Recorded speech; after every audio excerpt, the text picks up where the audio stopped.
میرے محترم دوستوں، بزرگوں، بھائیوں، عزیز ساتھیوں، عزیز طلبا، سب سے پہلی بات تو یہ ہے کہ بات کو دھیان توجہ سے سننا ہے اور عظمت کے ساتھ سننا ہے، عمل کی نیت سے سننا ہے۔ جو بات کے سننے کا حق ادا کرتا ہے، اللہ تعالیٰ اس کو ہدایت دیتے ہیں، عمل کی توفیق دیتے ہیں۔ معلومات سے عمل کی توفیق نہیں ہوتی ہے، معلومات سے عمل کی توفیق نہیں ہوتی ہے۔ لوگوں کو معلوم ہے جائز کیا ہے، ناجائز کیا ہے، حرام کیا ہے، حلال کیا ہے، شرک کیا ہے، بدعت کیا ہے، سنت کیا ہے، لوگوں کو علم ہے، لیکن عمل نہیں ہے۔ عمل نہیں ہے، معلومات ہے لیکن عمل نہیں ہے۔ اس کی وجہ کیا ہے کہ دین کا طلب نہیں ہے، دین کی بات کو دھیان توجہ سے طلب سے نہیں سنتے۔ اللہ تعالیٰ جو عمل کی توفیق دیتے ہیں وہ بات کو دھیان کے سننے کے وجہ سے اللہ کی بات کا، اللہ کے رسول کی بات کا ایک نور ہے، اللہ اس کے رسول کی بات کا ایک نور ہے۔ وہ نور ان لوگوں کو ملتا ہے جو بات دھیان اور توجہ سے سنتے ہیں، غور سے سنتے ہیں، عظمت کے ساتھ سنتے ہیں، طلب کی نیت سے سنتے ہیں۔ وہ نور اللہ تعالیٰ ان کو دیتے ہیں، اس نور کی وجہ سے عمل کی توفیق ہوتی ہے۔ جو بات کو دھیان سے سنتے ہیں تو قرآن پاک کا، حدیث پاک کا، اللہ اس کے رسول کے بات کا ایک نور ہے۔ وہ نور ان لوگوں کو ملتا ہے جو بات دھیان سے سنتے ہیں، تو اس نور کی وجہ سے عمل کی توفیق ہوتی ہے، نور کی وجہ سے عمل کی توفیق ہوتی ہے۔ معیسو صاحب رحمۃ اللہ علیہ فرماتے تھے کہ سورج میں نور ہے۔ سورج میں کیا ہے؟ معیسو صاحب رحمۃ اللہ علیہ فرماتے تھے سورج میں نور ہے، سورج میں روشنی ہے، اور سورج اپنی روشنی کے ساتھ پھر رہا ہے، تو جہاں جاتا ہے وہ روشنی پھیلاتا ہے۔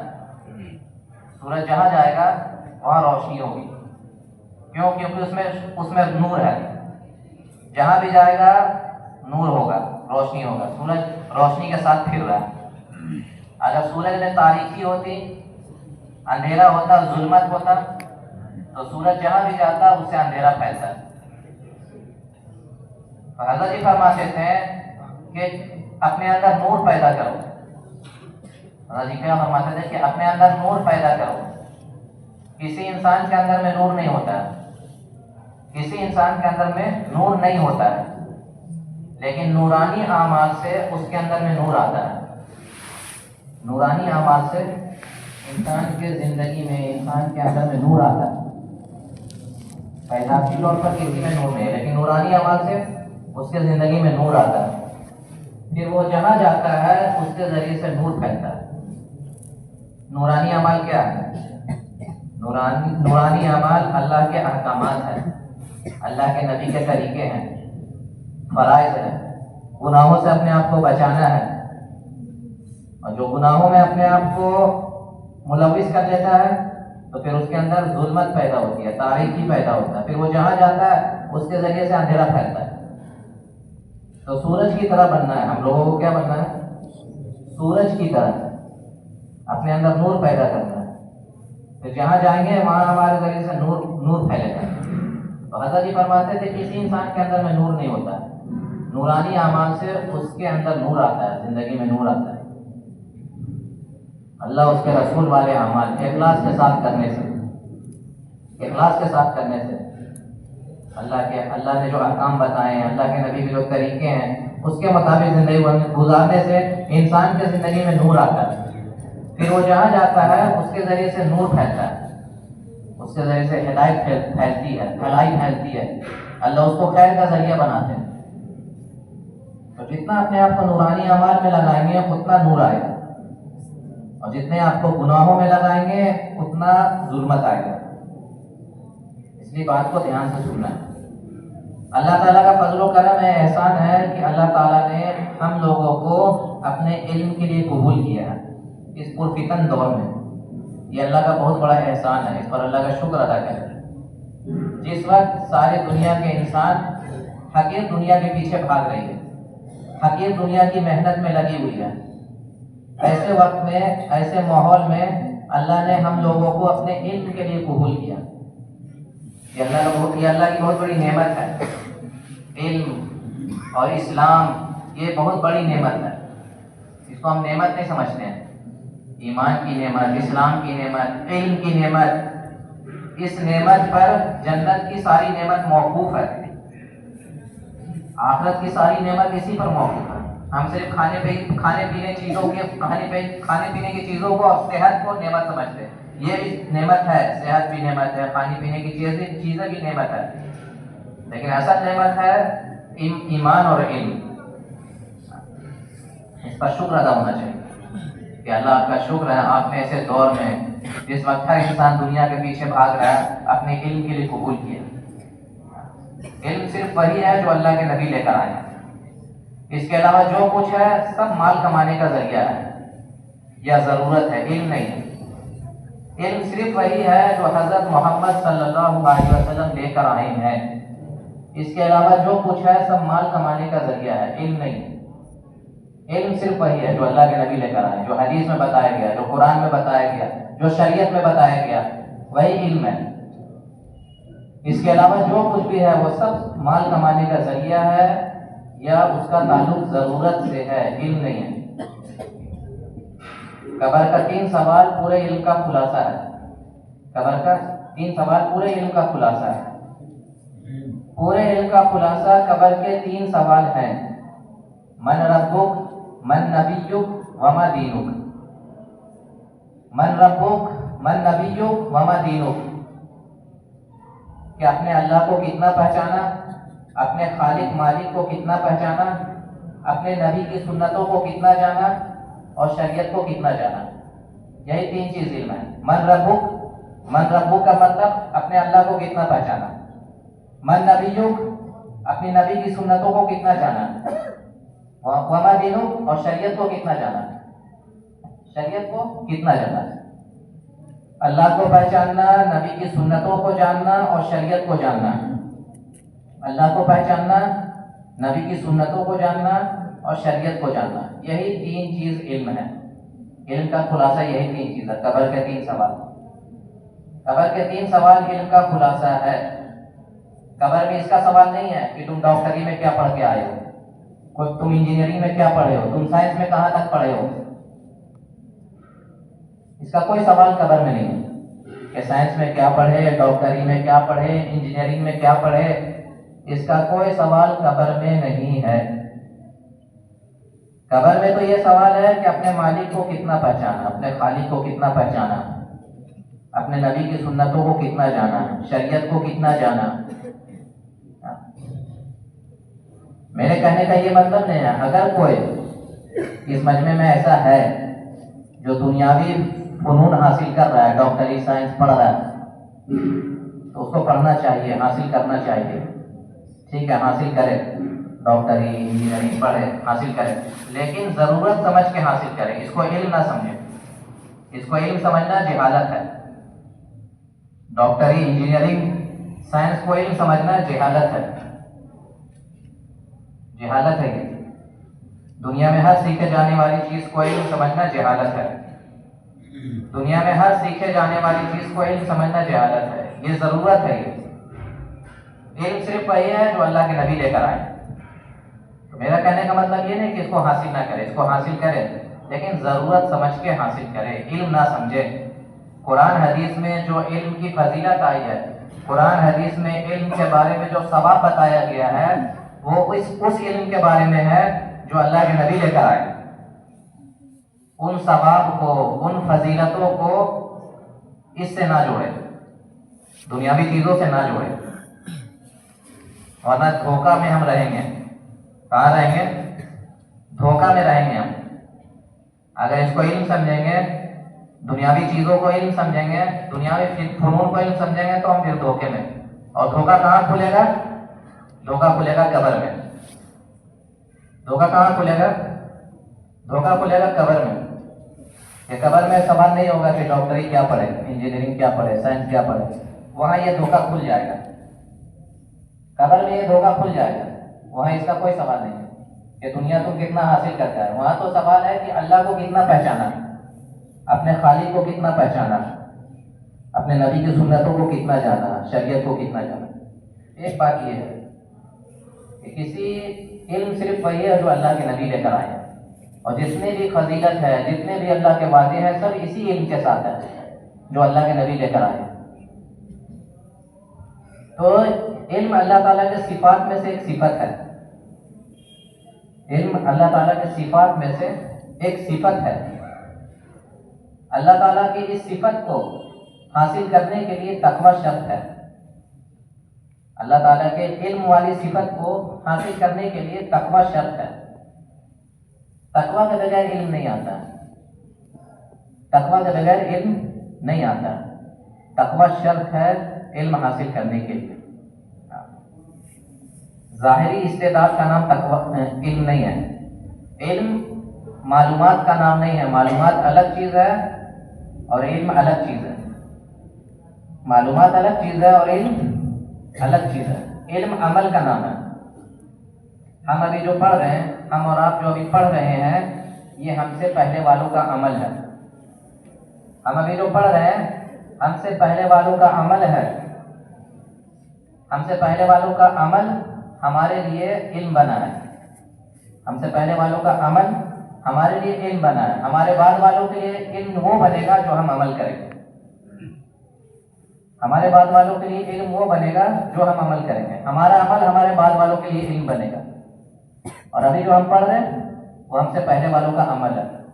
یہی لگا ہے صحابہ کرام کی زندگی، صحابہ کرام کے عمل، اس کو ہم پڑھ رہے ہیں نا، تو یہ علم ہے، عمل کا نام علم ہے۔ معلومات کوئی چیز نہیں ہے، معلومات کے لیے تو اسلام بھی شرط نہیں ہے، اسلامی معلومات کے لیے اسلام بھی شرط نہیں ہے، غیر مسلم کو بھی اسلامی معلومات ہے۔ عمل اصل ہے۔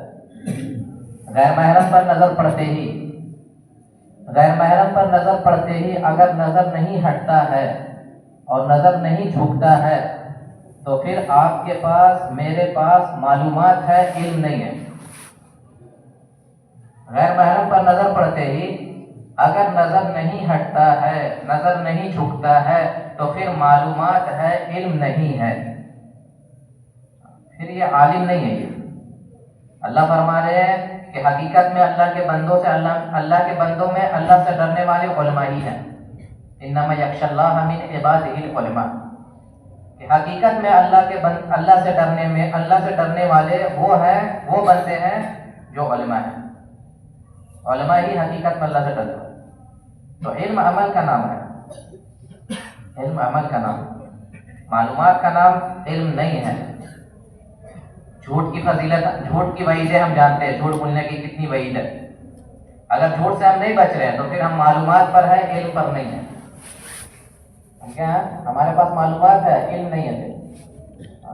علم کی مثال ایسی ہے جیسے ایک مہمان آپ کے دروازے پر آیا ہے اور دروازہ کھٹکھٹا رہا ہے۔ اگر آپ دروازہ کھول دیں گے تو مہمان اندر آ جائے گا، اور اگر آپ نے دروازہ نہیں کھولا تو مہمان واپس چلا جائے گا، پھر لوٹ کے کبھی نہیں آئے گا۔ ایسا ہی ہے نا، مہمان دروازے پر ہے اور دروازہ کھٹکھٹا رہا ہے، اگر آپ نے دروازہ کھول دیا تو مہمان اندر آ جائے گا، اور اگر آپ نے دروازہ نہیں کھولا، مہمان واپس چلا گیا تو لوٹ کے کبھی نہیں آئے گا، لوٹ کے پھر کبھی دوبارہ نہیں آئے گا۔ تو علم بالکل اسی طرح ہے، اگر علم پر عمل کر لیا تو علم باقی رہے گا، اس کا نور باقی رہے گا، اور علم پر عمل نہیں کیا تو علم واپس چلا جائے گا، پھر لوٹ کے نہیں آئے گا، پھر لوٹ کے نہیں آئے گا۔ تو علم بہت پاک صاف چیز ہے، علم دودھ کی طرح ہے، علم دودھ کی طرح ہے۔ جس طرح دودھ کو لینے کے لیے پاک صاف برتن چاہیے، دودھ کو گندے برتن میں نہیں لے سکتے ہیں، اگر گندے برتن میں دودھ کو لے لیا تو دودھ خراب ہو جائے گا۔ دودھ کو اگر آپ کو لینا ہے تو صاف برتن لائیے، پاک صاف برتن لائیے، اس میں دودھ آئے گا۔ گندے برتن میں دودھ نہیں آ سکتا، ورنہ دودھ خراب ہو جائے گا، پھٹ جائے گا۔ تو اسی طرح علم ہے، علم کو لینے کے لیے صاف برتن چاہیے، مدخل۔ علم کا آنے کا 4 راستہ ہے، علم کا آنے کے 4 راستے، مدخل 4 ہے علم کے: آنکھ، زبان، کان اور دماغ. آنکھ، زبان، کان اور دماغ، یہ علم کے آنے کے 4 راستے ہیں.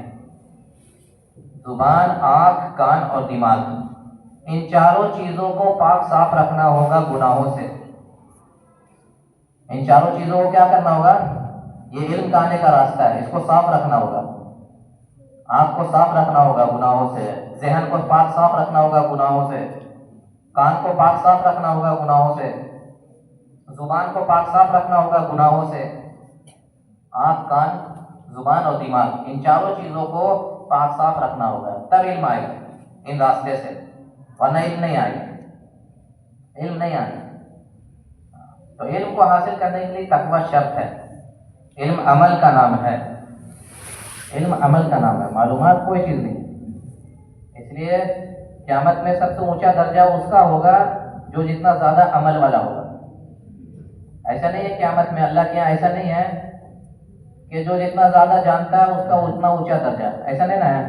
ایسا نہیں ہے، جو جتنا زیادہ جانتا ہو اتنا اونچا درجہ نہیں، جو جتنا زیادہ عمل کر کے آیا ہے اتنا اونچا اس کا درجہ، اتنا اونچا درجہ کہ عمل کتنا کیے اس کو. تو علم تقوی سے آئے گا. اللہ کے نبی کے پاس ایک صحابی نے آ کر عرض کیا کہ یا رسول اللہ صلی اللہ علیہ وسلم، میں سب سے بڑا عالم بننا چاہتا ہوں. اللہ کے نبی سے صحابی نے سوال کیا کہ میں سب سے بڑا عالم بننا چاہتا ہوں. تو اللہ کے نبی نے فرمایا اتق اللہ تکن عالم الناس. اتق اللہ تکن عالم الناس، کہ تم تقوی اختیار کر لو سب سے بڑے عالم ہو جاؤ گے. تم تقوی اختیار کر لو سب سے بڑے عالم ہو جاؤ گے. یہ فرمایا کہ تم تقوی اختیار کر لو. اتق اللہ تکن عالم الناس، کہ تم تقوی اختیار کر لو سب سے بڑے عالم ہو جاؤ گے. تو تقوی شرط ہے علم لینے کے لیے. تقوی شرط ہے. تقوی کسے کہتے ہیں؟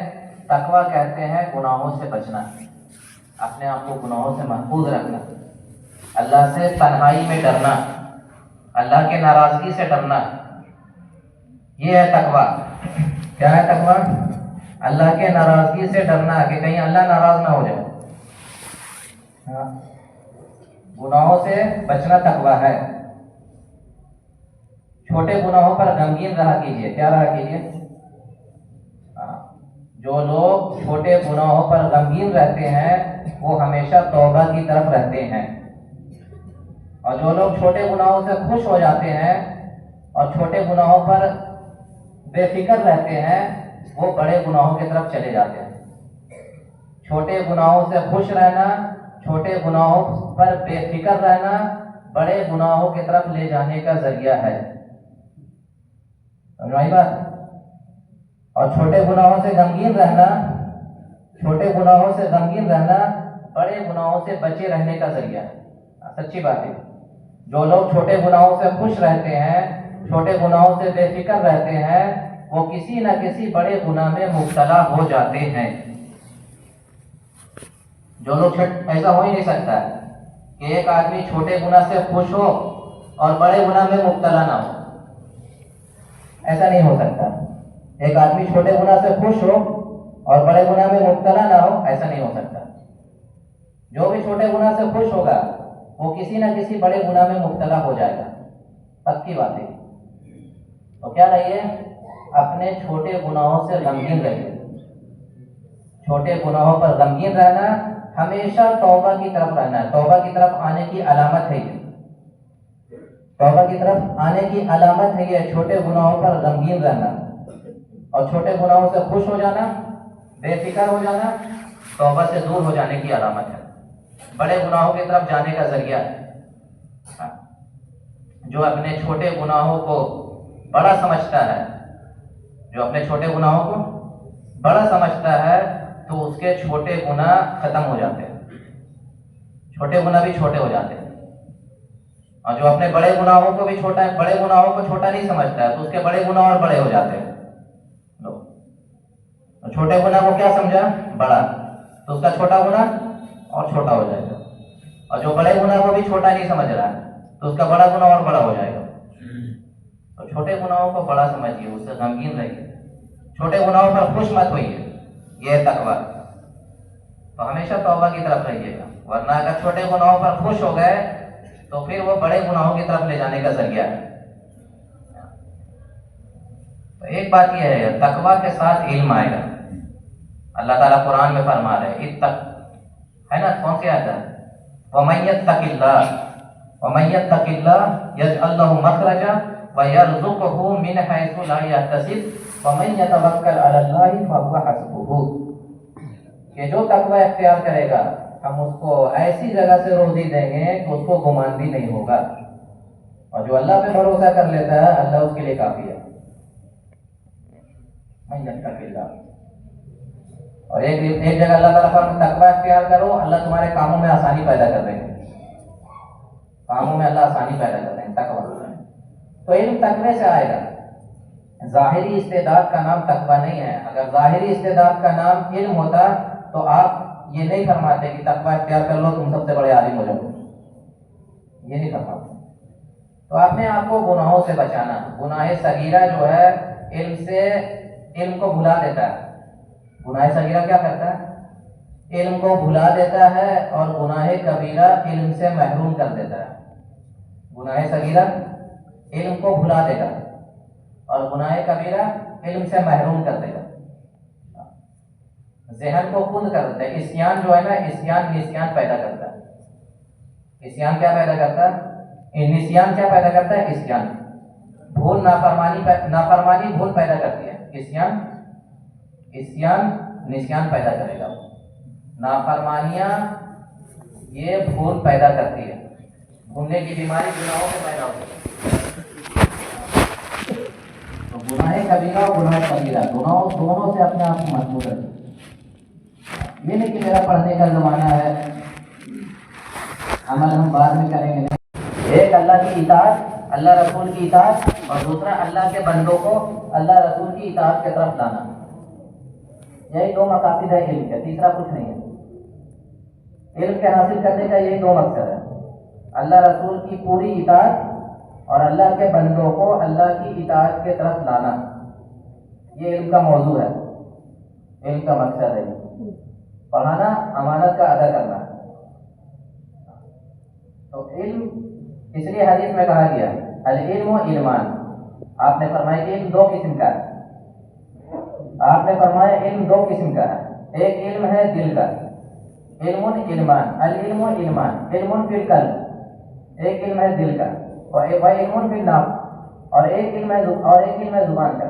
العلم و علمان، علم فی القلب و علم علی اللسان، ایک علم ہے دل کا، ایک علم ہے زبان کا۔ اللہ کے نبی نے فرمایا دل کا علم علم نافع ہے، اور زبان کا علم حجت بنے گا قیامت کے دن ابن آدم کے خلاف۔ زبان کا علم کیا بنے گا؟ حجت بنے گا ابن آدم کے خلاف قیامت کے دن، کتنا عمل کر گیا۔ اور دل کا علم نافع ہے، علم کا تعلق دل سے ہے۔ علم کا تعلق کس سے ہے؟ علم اور ایمان، علم اور ایمان ان دونوں کا تعلق دل سے ہے، کیونکہ دونوں اطاعت پیدا کرتی ہے۔ ایمان بھی اطاعت پیدا کرتا ہے اور علم بھی اطاعت پیدا کرتا ہے۔ ایمان بھی اطاعت پیدا کرتا ہے اللہ رسول کا، اور علم بھی اطاعت پیدا کرتا ہے اللہ رسول۔ تو آپ نے فرمایا اس کا تعلق، علم نافع کا تعلق دل سے ہے، کیوں؟ کیونکہ اطاعت پیدا کرے گا۔ اور زبان کا علم، اس کا تعلق دماغ سے، اس کا تعلق دماغ سے ہے، زبان کا علم یہ اطاعت نہیں پیدا کرے گا۔ تو جو علم اگر اطاعت ہے، تعلق پھر علم کا دل سے ہے، اطاعت ہے، عمل ہے، تو پھر سمجھنا علم میں لگے ہوئے ہیں، علم میں لگے ہوئے ہیں۔ علم کسے کہتے ہیں؟ ایک تو میں نے کہا کہ علم وہی ہے جو اللہ کے نبی لے کر، ایک علم یہ ہے کہ ہر وقت اس فکر میں رہنا کہ میرے اللہ اس وقت مجھ سے کیا چاہتے ہیں، اس کی تحقیق میں لگنا۔ میرے اللہ اس وقت مجھ سے کیا چاہتے ہیں، اس کی تحقیق میں لگنا علم ہے۔ اس فکر میں ہے، اس جستجو میں ہے تو علم میں ہے، علم میں لگا ہوا ہے۔ اگر اس فکر میں ہے، اس جستجو میں ہے کہ میرا اللہ مجھ سے کیا چاہتا ہے، اس تحقیق میں ہے کہ میرا اللہ مجھ سے کیا چاہتا ہے، اور جو اللہ مجھ سے چاہتا ہے وہ اللہ کے نبی کے طریقے کے مطابق مجھ سے پورا ہو رہا ہے کہ نہیں ہو رہا۔ سمجھ میں آ رہی بات؟ اس لیے حدیث میں کہا گیا علم دو قسم کا ہے، ایک زبان کا، ایک دل کا۔ دل کا علم نافع ہے، اس کا تعلق اطاعت سے ہے، فرما برداری سے ہے، عمل سے ہے۔ اور زبان کا علم، کہ زبان کا علم حجت بنے گا۔ ظاہری استعداد ٹھیک ہے، ظاہری استعداد پیدا کیجیے، کرنا چاہیے، لیکن علم حاصل کرنے کا صرف ایک مقصد ہے، دو مقصد، کہ اللہ کی اطاعت، اللہ کے بندوں کو اللہ کی اطاعت کی طرف آنا، یہ علم کے حاصل کرنے کا مقصد ہے۔ پڑھانا یہ امانت کا ادا کرنا ہے، امانت کا ادا کرنا۔ تو اس لیے اللہ کے نبی نے اپنے علم کی مثال بادل سے دی ہے، اللہ کے نبی نے اپنے علم کی مثال بادل سے دی ہے، کہ میرے علم کی مثال بادل کی طرح ہے، کہ بادل ہر جگہ جا کے برستا ہے۔ قرآن میں بارش کے پانی کو، قرآن میں بارش کے پانی کو 3 نام دیا ہے۔ اللہ نے بارش کے پانی کو 3 نام سے پکارا ہے، مائے طہور، مائے مبارک، مائے رحمت۔ مائے طہور، مائے مبارک، مائے رحمت، یہ 3 نام ہے پانی کے قرآن میں، رحمت، برکت اور پاک کرنے والا۔ مائے طہور، مائے مبارک، مائے رحمت۔ کسان کو سب سے زیادہ فائدہ بارش کے پانی سے ہوتا ہے، چاہے جتنا پانی دے دے بورنگ سے اور یہ سے وہ سے، اس کو انتظار رہتی ہے بارش کے پانی۔ کھیت کو سب سے زیادہ فائدہ بارش کے پانی سے ہے۔ تو اسی طرح آپ نے فرمایا میرے علم کی مثال بادل کی طرح۔ آپ نے اپنے علم کی مثال بادل سے دی ہے، کنویں سے نہیں دی ہے۔ آپ نے اپنے علم کی مثال کنواں سے نہیں دیا، بادل سے دیا، کہ آپ جا کے برسیے۔ بنجر زمینوں میں بارش ہوتی ہے تو سرسبز ہو جاتا ہے۔ تو علماء کی نقل و حرکت یہ امت کے لیے رحمت کا ذریعہ ہے۔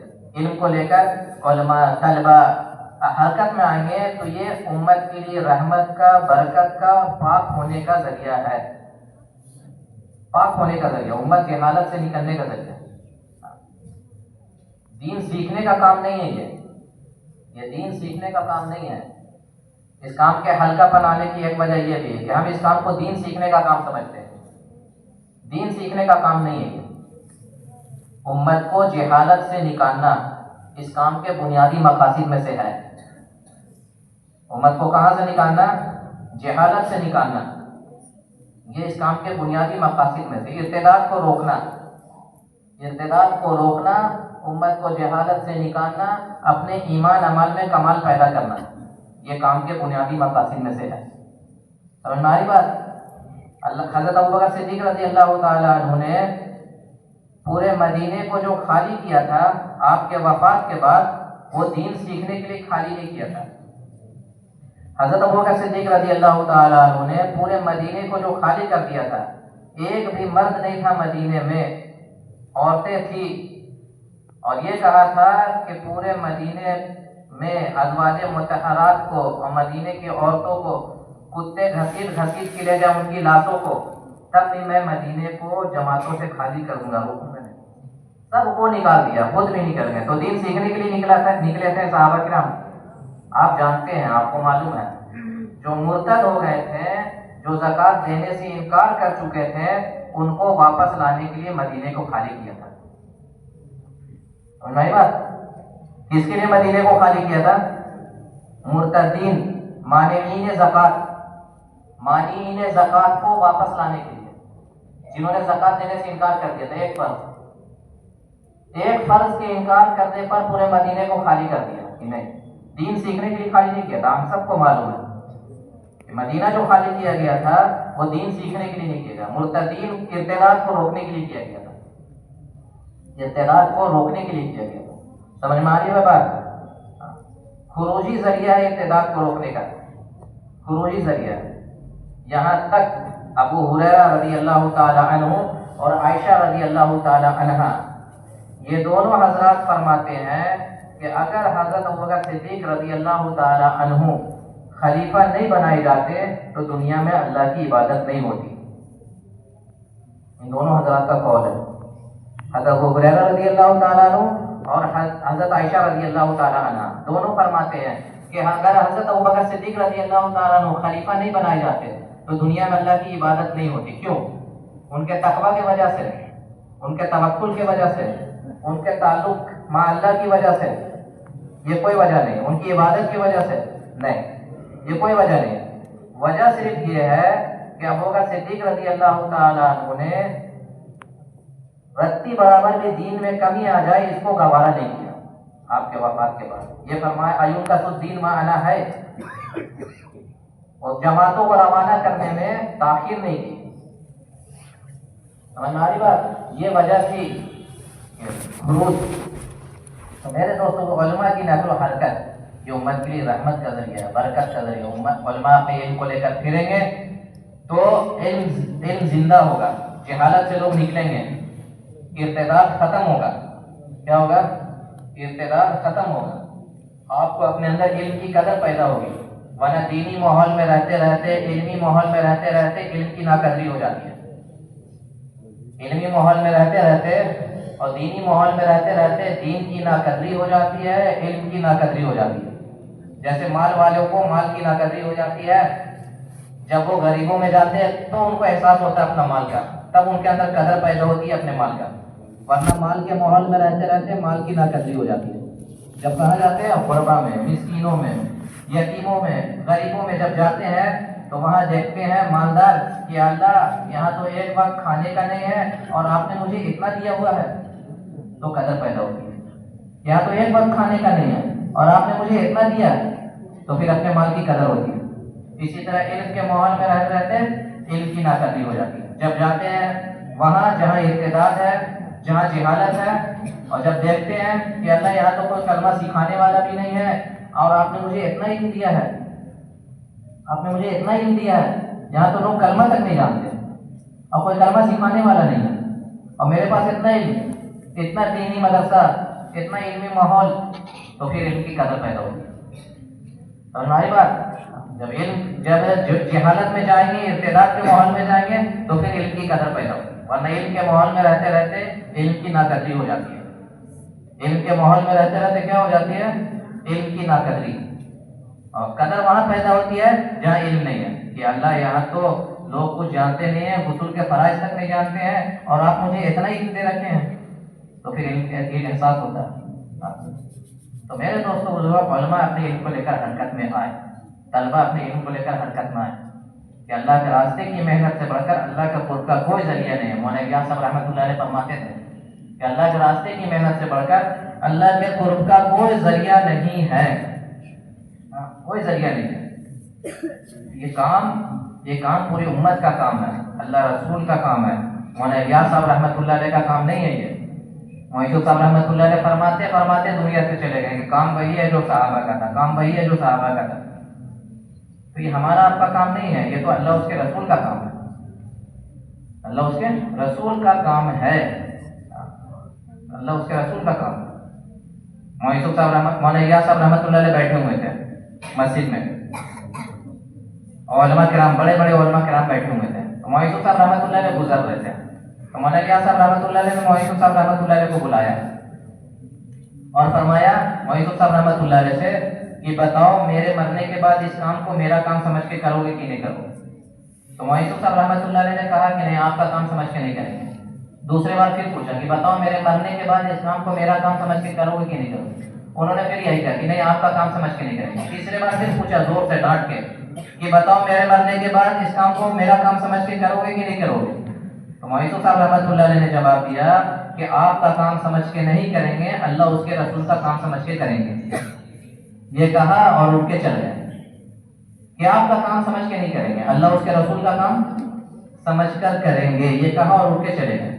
مولانا الیاس صاحب رحمۃ اللہ علیہ نے علماء سے فرمایا کہ اب مجھے اطمینان ہو گیا، اگر میرے ایک بار بھی ڈانٹنے پر، ایک بار بھی کہنے پر مولانا صاحب رحمۃ اللہ علیہ کہہ دیتے کہ ٹھیک ہے آپ کا کام سمجھ کے کریں گے، تو میں سمجھ لیتا یہ کمزور ہے، میں سمجھ لیتا یہ کمزور ہے، لیکن جتنا زور سے ڈانٹ کے میں نے پوچھا اتنا زور سے اس نے جواب دیا کہ نہیں، آپ کا کام نہیں سمجھیں گے، اللہ رسول کا کام سمجھیں گے۔ اب مجھے اطمینان ہو گیا، جتنا زور سے میں نے پوچھا اتنا زور سے جواب دیا کہ نہیں، آپ کا کام نہیں سمجھیں گے، اللہ رسول کا کام سمجھ کے کریں گے۔ اب مجھے اطمینان ہو گیا، تو کام تو اللہ اس کے رسول کا ہے، مولانا الیاس صاحب رحمۃ اللہ علیہ کا نہیں ہے۔ مولانا الیاس صاحب رحمۃ اللہ علیہ تو کام کی طرف بلانے والے، کام کے اصل کی طرف نظر ہونا چاہیے۔ کس کے طرف نظر ہونا چاہیے؟ کام کے اصل کی طرف نظر ہونا چاہیے۔ اصل کیا ہے اس کام کا؟ اصل میں نظر نہیں ہوگا تو کام کا ہلکا پن ہوگا، سمجھو بات، کام کے اصل میں نظر رکھیے، بڑے بڑے صحابہ کرام کا معمول ہے، بڑے بڑے صحابہ کرام کا معمول ہے۔ معاذ بن جبل رضی اللہ تعالیٰ عنہ سب سے بڑے مفتی، ابو ہریرہ رضی اللہ تعالیٰ عنہ سب سے بڑے محدث، ابی بن کعب رضی اللہ تعالیٰ عنہ سب سے بڑے قاری، عبداللہ بن مسعود رضی اللہ تعالیٰ عنہ فقیہ صحابی، عبداللہ بن عباس، عمر بن خطاب رضی اللہ تعالیٰ عنہ جميعا، سب بڑے بڑے صحابہ کرام کا معمول تھا کہ مسلمانوں میں گشت کرتے تھے اور گشت کر کے مسلمانوں کو لگت مسجد میں لا کر ایمان کا اور علم کا حلقہ قائم کرتے تھے۔ یہ بڑے بڑے صحابہ کا معمول ہے، یہ سیرت میں ہے، سیرت سے نظر میں ہم سب کی ہٹ گئی۔ اب یہ دین مسلمانوں میں سے ختم ہو گیا، یہ عمل صحابہ کا، یہ عمل اس کو نہیں سمجھتے صحابہ کا عمل۔ بڑے بڑے صحابہ کا معمول مسلمانوں میں گشت کرتے تھے، ملاقاتیں کرتے تھے اور گشت کر کے ملاقاتیں کر کے مسلمانوں کو، جہلا کو مسجدوں میں لا کر ایمان اور علم سکھاتے تھے، ایمان اور علم سکھاتے تھے۔